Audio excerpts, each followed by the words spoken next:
remplacer une dalle simple commandée par un interrupteur par une dalle avec driver communicant, Bluetooth et détecteur Captilux déporté.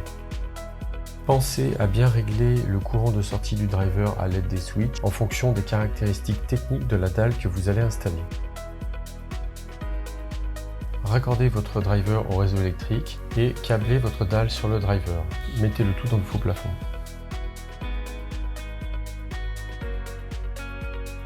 La cellule de détection de présence et de luminosité Captilux est équipée de 2 borniers. Nous allons utiliser uniquement le bornier permettant de l'alimentation électrique, phase L et neutre N.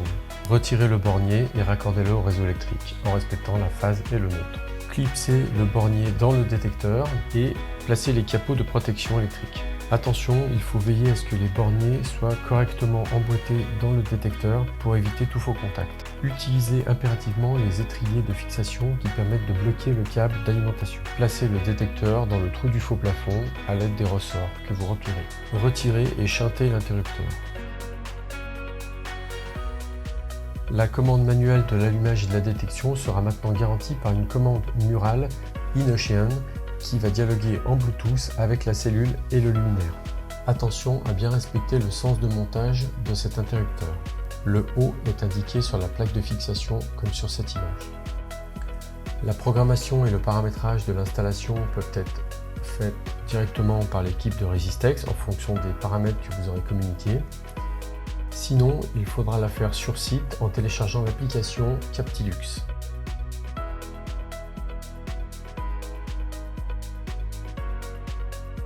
Vous devrez commencer par créer un nouveau réseau, lui donner un nom et ajouter une nouvelle zone. Un réseau peut comporter plusieurs zones qui correspondent à plusieurs pièces. Une fois votre zone créée, vous allez pouvoir y associer une image et ajouter un appareil. L'application va rechercher tous les appareils sous tension compatibles et vous les proposer directement. En cas de doute, vous pouvez utiliser la fonction identifier qui fera clignoter votre luminaire ou votre cellule de détection de présence. Vous allez pouvoir les ajouter à la zone correspondante et les renommer. Il faut répéter l'opération autant de fois qu'il y a de luminaires ou de cellules de détection de présence à ajouter à la zone. Pour ajouter la commande murale InOcean qui communique en Bluetooth avec la cellule de détection de présence, il faut aller dans le menu paramètres. Sélectionnez commutateur InOcean, liez le commutateur à un détecteur de présence. Pour maintenant ajouter le commutateur InOcean à votre zone ou à votre projet, il va falloir lire soit le QR code derrière l'interrupteur InOcean, soit utiliser l'antenne NFC de votre téléphone. Dans cet exemple, nous allons utiliser l'antenne NFC pour identifier l'interrupteur InOcean. Après avoir sélectionné que je voulais utiliser l'antenne NFC du téléphone, je le place à proximité de l'interrupteur pour lancer le scan. Une fois l'interrupteur identifié, je peux l'ajouter. Je vais pouvoir maintenant paramétrer les différentes touches de l'interrupteur et les différents types d'appui, appui court et appui long. On utilisera aussi le menu paramètres en bas à droite pour régler tous les paramètres du détecteur, temps d'allumage, puissance d'allumage et gestion de la lumière du jour.